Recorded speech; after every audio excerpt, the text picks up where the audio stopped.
7 علامات خطر لازم ناخد بالنا منهم في أي طفل حديث الولادة.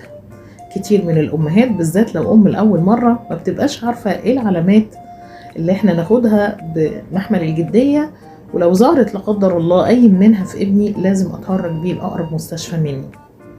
أولا لو درجة حرارة البيبي ارتفعت أكتر من 38.5، أو لو لا قدر الله نزلت لأقل من 36.5. لو الطفل عنده نوم مستمر وخمول ورفض للرضاعة تماما، أو لا قدر الله لو عنده حركة مفرطة وبكاء مستمر في 3 ألوان ناخد بالنا منهم. أول حاجة لا قدر الله لو حصل زرقة في شفايفه أو في أطرافه، زرقة شديدة، لو حصل بهتان شديد في شفايفه وأطرافه، أو لو حصل تغير لونه للون الأصفر الشديد. كل دي من الألوان اللي احنا لازم نتحرك بيها بسرعة لأقرب مستشفى.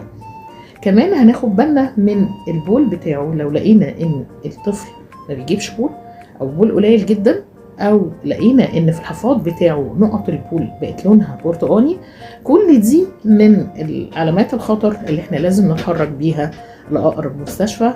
ربنا يحفظكم انتم واطفالكم، ودمتم بحب وعافية مع اطفالكم. رفيقة امومتك الاولى دكتورة زينب عبد اللطيف، استشاري الاطفال وحديث الولادة، واستشاري دولي رضاعة طبيعية وتغذية علاجية للأطفال.